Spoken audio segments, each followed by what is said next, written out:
Hallo liebe Messerfreunde, schön, dass ihr wieder dabei seid. Heute habe ich wieder was ganz Besonderes für euch, ein echtes Highlight, denn heute geht es um das nagelneue Real Steel Phasma Free in D2, ein 42A-konformes, wirklich taugliches und stabiles EDC-Messer, was viele Fans finden dürfte. Und wir schauen uns heute das Messer ganz genau an. Es gibt viele interessante Informationen. Und wenn euch das Video gefällt, dann freue ich mich riesig über euer Abo, über einen Daumen nach oben. Gebt mir ein Feedback zu dem Messer, was euch gefällt, was euch vielleicht nicht so gefällt. Und dann viel Spaß beim Video nach ein paar Detailaufnahmen.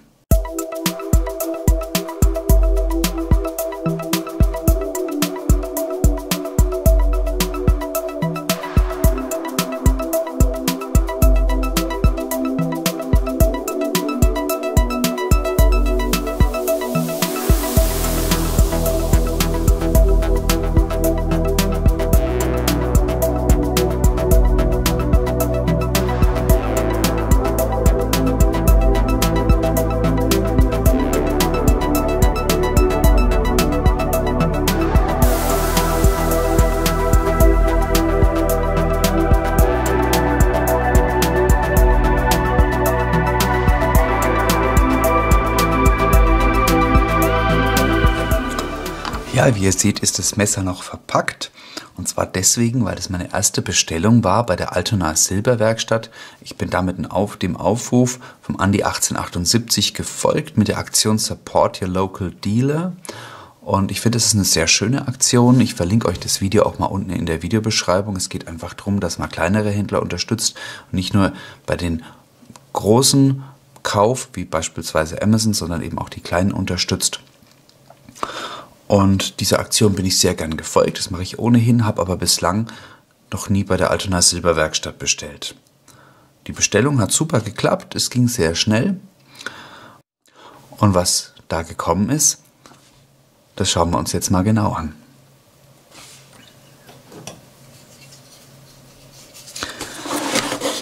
Ich muss sagen, das Messer hat mich sofort angesprochen, als ich gesehen habe, dass dieses Messer rauskommt. Musste ich es haben. Ich hatte Glück, dass es lieferbar ist bei der Altona Silberwerkstatt, weil es eigentlich fast überall noch nicht verfügbar ist, sondern erst in 6 Wochen. Deswegen freue ich mich riesig, dass ich euch wieder vorab ein spannendes Messer zeigen kann, was so eigentlich noch nicht verfügbar ist. Und es gibt bislang noch keine weiteren deutschsprachigen, oder es gibt noch keine weiteren Videos dazu. Jetzt schauen wir mal, was drin ist. Ui, also da haben wir schon mal die Verpackung. Das Design ist altbekannt. Ich habe das Gefühl, es hat sich ein klein bisschen... Nee, also eigentlich sieht es aus wie immer. Hier könnte sich Real Steel auch mal langsam was Neues einfallen lassen. Wobei ich das Gefühl habe, es ist doch ein klein bisschen anders von den Kanten her. Nur mal vergleichen mit einer anderen. So, und was ist noch mit drin? Ui, okay. Also es ist noch ein kleiner Sticker mit drin zu Maxis Messer Podcast auf maxismesserblog.de. Ich denke, das haben auch schon manche von euch mitbekommen. Dann eine Visitenkarte von der Altona Silberwerkstatt und jetzt... Also das haut mich jetzt doch um. Ein kleiner Gutschein, den gucken wir uns mal... für einen kostenlosen Erstschliff. Okay, also wenn es darum geht, offensichtlich das Messer nachzuschleifen, dann ist hier ein Gutschein dabei für die erstmaligen Nachschliff. Okay, jetzt bin ich doch langsam wirklich überrascht. Jetzt schauen wir mal. Eine Nachricht ist auch noch dabei. Hallo Thomas, vielen Dank für deine Bestellung. Liebe Grüße aus Hamburg und viel Spaß mit dem Phasma. Alles Gute und Durchhaltevermögen. Was heißt das denn? ELA, würde ich sagen. Ja, hier oben sind die Namen der Mitarbeiter. Und das muss dann die ELA sein. Das finde ich mal richtig cool. Das ist mal eine richtig tolle persönliche Würdigung. Also wir hatten keinen persönlichen Kontakt. Ich habe direkt über den Webshop bestellt und ich muss sagen, das begeistert mich schon auf Anhieb.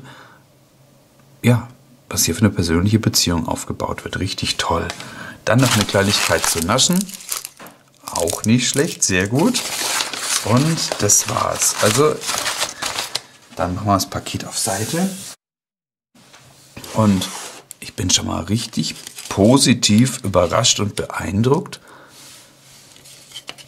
was die Altona Silberwerkstatt hier bietet. Das ist wirklich toll. Legen wir das mal auf Seite hier. So, der Gutschein vielleicht noch. Und Maxis Messerblock. Und jetzt ist die Spannung natürlich sehr, sehr groß. Jetzt würde ich sagen, schauen wir mal uns endlich mal das Messer an. Ich bin wirklich schon sehr gespannt, wie das sein wird.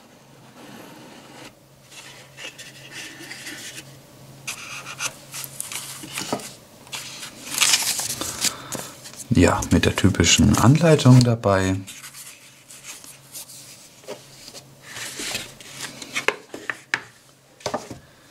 Wieder schön eingewickelt in ein Tuch. Das ist natürlich auch immer praktisch, wenn man sowas dabei hat, dass man das Messer pflegen kann. Finde ich eine sehr schöne Sache. Legen wir mal auf Seite. Und hier das Messer. Das wirkt wirklich, also das Design gefällt mir auf Anhieb sehr, sehr gut. Und ich möchte erst mal erzählen, warum ich mich für dieses Messer entschieden habe. Also, ich bin immer froh, interessante 42A-konforme Messer zu haben, die ich einfach ohne Bedenken führen kann und die aber trotzdem sehr, sehr nützlich und sehr stabil sind. Und was mich schon bei Real Steel extrem angesprochen hat letztes Jahr, war das Real Steel Luna und ich habe es mir bestellt und ich habe einfach festgestellt, für mich ist es leider einfach nichts, weil die Rückenfeder ist doch relativ schwach und ich habe da kein ausreichendes Sicherheitsgefühl dabei. Und ich habe mich dann eben schweren Herzens entschieden, das Luna wieder zurückzuschicken.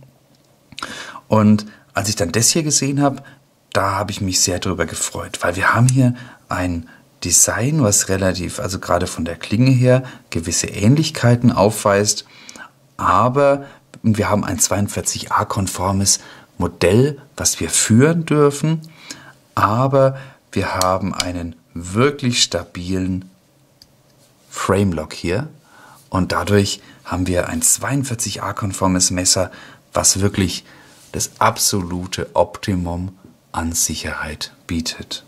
Jetzt würde ich sagen, schauen wir uns erstmal das Messer an. Ich zeige es euch erstmal, dass ihr erstmal einen Eindruck davon bekommt.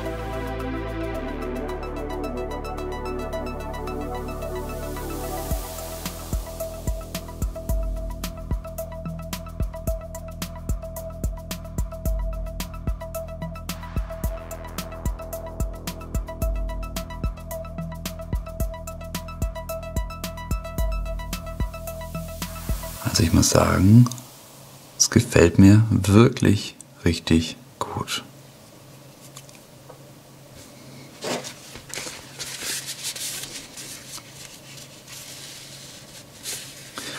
Also, wieder handelt es sich um eine Kooperation von Real Steel mit der Firma Poltergeist, Poltergeist Works bzw. Poltergeist Design und von dem Jakub Wieczorek.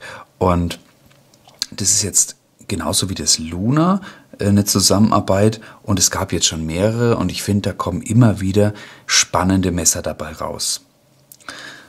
Das Logo von Poltergeist Works haben wir hier auf der Klinge, ebenso wie die Information, dass es sich um den D2-Stahl handelt und hier noch ein dezentes Real Steel Logo auf der Klinge. Ich muss sagen, in der Größenordnung kann ich wirklich gut damit leben. Ich mag es auch eher, wenn man eine cleane Klinge hat, aber das ist so dezent. Das ist wirklich in Ordnung, finde ich. Ja, wir haben eine Drop-Point-Klinge und wir haben diese typische Rille, die man bei mehreren Poltergeist-Designs sieht. Diese Rille verwendet Real Steel eben auch beim Luna oder auch beim G-Slip, möglicherweise bei weiteren.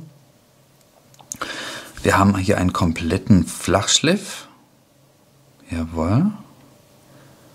Also es ist fast ganz flach, ich würde sagen Ja, doch. Sieht für mich sehr flach aus. Ich habe kurz überlegt, ob es ein balliger Schliff ist, leicht, aber wenn dann minimal. Und wir haben hier, anders als beim Luna, haben wir eben komplett die Edelstahl-Griffbeschalung bzw. den Frame. Und das sorgt natürlich dafür, dass wir hier im Vergleich zum Luna mit dem Titan doch nochmal eine andere Klasse Messer haben. Wir haben, also was heißt eine andere Klasse? Also eine andere Größenklasse, eine andere Gewichtsklasse. Also das ist auf jeden Fall deutlich schwerer, macht aber dadurch, sagen wir mal, einen sehr stabilen Eindruck. Schon auch einen hochwertigen Eindruck. Aber es ist jetzt eben nur bedingt mit dem Luna zu vergleichen. Wir haben hier jetzt ein Gewicht von 130 Gramm, während das Luna natürlich nur 75 Gramm auf die Waage bringt. Aber wie gesagt, es ist auch sehr, sehr robust. Es ist wirklich ein taugliches Messer, glaube ich. Also es macht einen wirklich sehr schönen Eindruck. Dann ist es so, dass diese Griffschalen, ich möchte es jetzt nicht auseinanderschrauben, aber vielleicht sieht man es ein wenig, die sind eben sehr stark ausgefräst. Und zwar wurde das Maximum versucht. Ich hoffe, ihr seht es ein bisschen. Ich gehe mal so nah ran wie möglich, wenn man reinschauen kann. Also sie sind auf beiden Seiten, sind die Griffschalen ausgefräst. Da wurde Material weggenommen, um das Gewicht zu reduzieren, ohne natürlich die Stabilität einzubüßen. Dann haben wir hier unseren Framelock. Interessanterweise haben wir die Fräsung für den Framelock im Innenbereich. Dadurch haben wir es außen eben eine glatte Griffschale. Das finde ich auch ganz cool. Wir haben nämlich ganz typisch auch in letzter Zeit diese zwei Befestigungsschrauben, die natürlich stark überdimensioniert sind.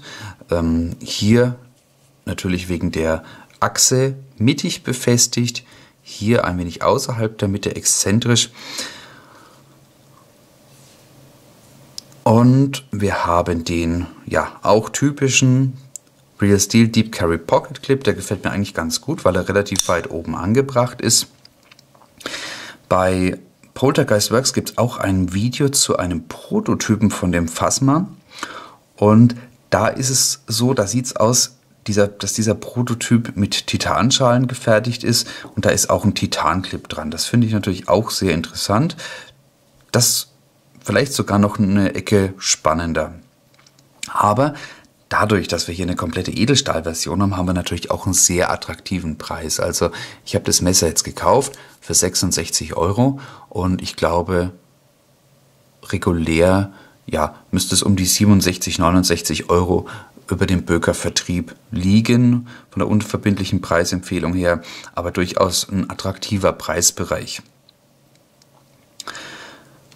Dann haben wir von den Größenangaben her, schauen wir uns vielleicht mal an,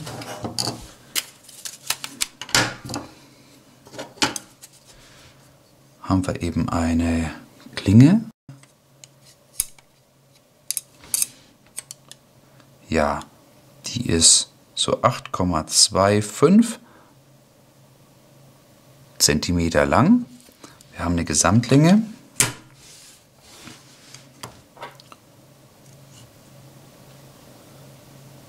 von, ich würde sagen, 19,5, 19,6 Zentimeter. Und eine Klingenstärke, das wird man jetzt hier wahrscheinlich schwer sehen, ja, eine Klingenstärke von 3 mm hier in dem Bereich.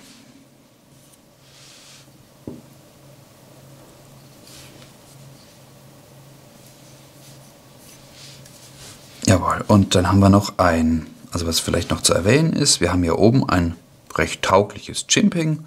Das ist, denke ich, ganz schön. Damit kann man einen guten Druck auf die Klinge ausüben beim Arbeiten. Und wir haben hier auf der Seite ist die Griffschale ein wenig ausgenommen, dass man gut an diese, man kommt auch so gut an die Öffnung dran. Das finde ich jetzt eigentlich fast ein bisschen schade, weil, was ich noch nicht erwähnt habe, es gibt quasi ein Schwestermodell von diesem Messer. Und zwar haben wir hier das Phasma Free.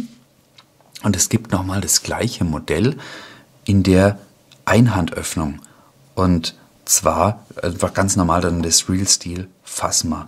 Und diese Einhandöffnung, die hat eben einen Pin, einen einseitigen Pin, und der sitzt dann genau hier in dieser Ausfräsung.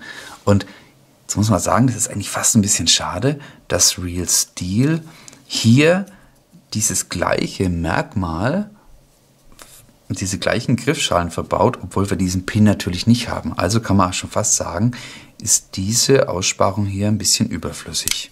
Das ist schade, weil hier kommt man natürlich als Rechtshänder quasi nicht hin. Eine Information muss ich jetzt nochmal nachschieben, und zwar, ich bin erst davon ausgegangen, dass diese Aussparung hier mit dem Öffnungspin geschuldet ist, der hier nicht vorhanden ist auf der 42a-konformen Variante, und dass diese Aussparung deswegen gelassen wurde. Das ist natürlich naheliegend, wenn man das Messer so sieht, in zusammengeklappter Form. Ich habe mir jetzt nochmal drüber nachgedacht und habe festgestellt, dass es eigentlich Quatsch ist, weil wir brauchen natürlich diese Aussparung, um gut und komfortabel hier an den Linerlock ranzukommen. Von daher, Kommando zurück, auf jeden Fall sinnvoll und doch durchdacht. Hier ist es eher so, dass im Gegenzug hier der Rahmen so ein klein bisschen stört, wenn ich hier wirklich arbeiten möchte. Na gut, dann muss ich hier drüber rutschen, aber wenn ich hier mit dem Finger hier auf die Kante komme von dem Framelock, das hier ist eine leichte, scharfe Kante. Ich könnte mir vorstellen, dass das auch durchaus ein bisschen stören kann. Gut, dass ihr es euch mal vorstellen könnt, wie groß das Messer ist, dann nochmal ein paar bekannte Messer im Vergleich.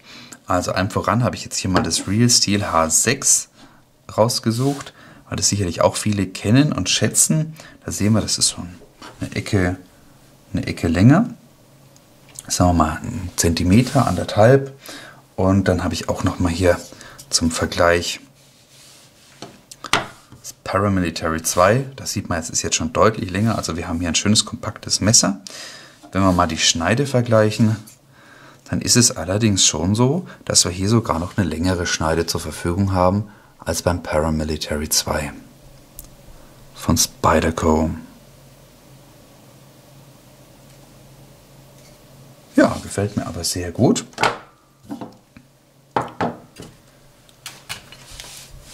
Gut. Spannend ist natürlich auch immer die Frage, sieht es nur schön aus oder schneidet es auch gut? Ist es auch wirklich ein taugliches Messer? Und würde ich sagen, machen wir mal noch einen kleinen Schneidtest, um zu schauen, ob es wirklich was bringt. Ui. Okay. Also ist es wirklich sehr scharf. Es ist wirklich schön scharf geschliffen. Es geht jetzt gerade hier im vorderen Bereich wirklich ohne Widerstand durch. Ich bin der Schärfe durchaus angetan.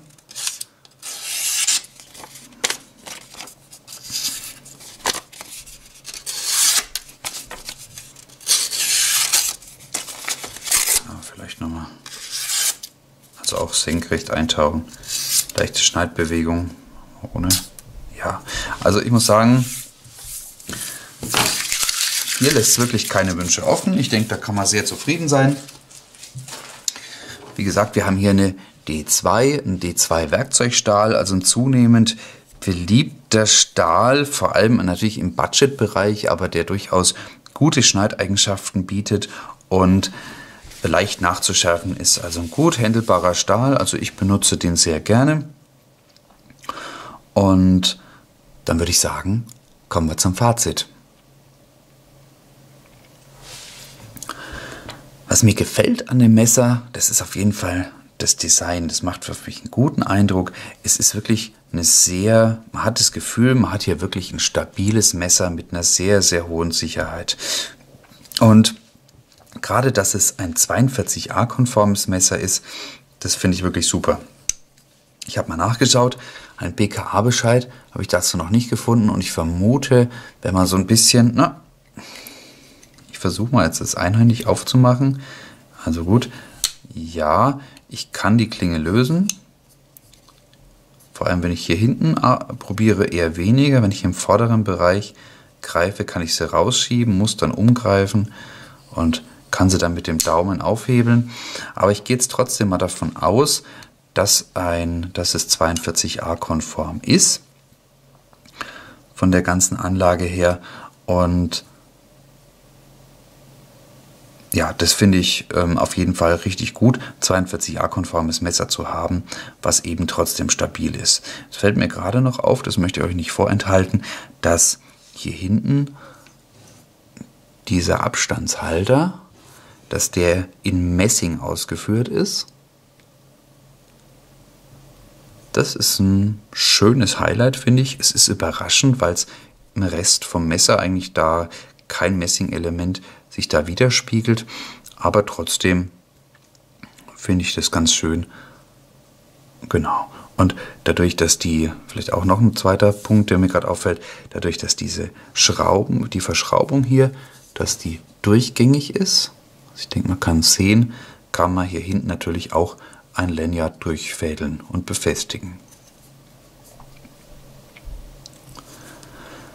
Gut, was ich mir noch wünschen würde bei dem Messer, das ist zum einen, dass ich finde es nur halb glücklich, dass eben dieser Deep Carry Pocket Clip, dass der so schräg angebracht ist. Das ist natürlich, was das Design angeht, finde ich, zerstört es ist ein kleines bisschen.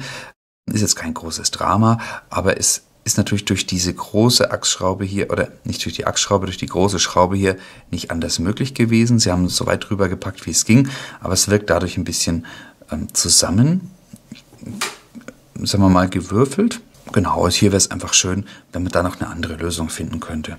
Vielleicht wäre es tatsächlich auch eine Möglichkeit, wenn man ihn hier gerade montiert, dann schaut natürlich das Messer weiter raus, aber ich finde, fürs Design wäre es auf jeden Fall eine schöne Sache.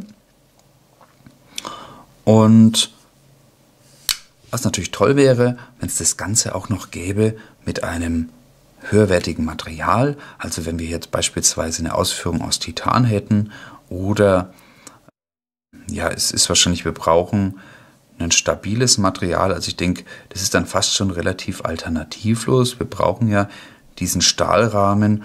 Natürlich wäre es schöner, wenn es auch eine leichtere Variante gäbe, aber ich denke, Titan wäre da das Mittel der Wahl.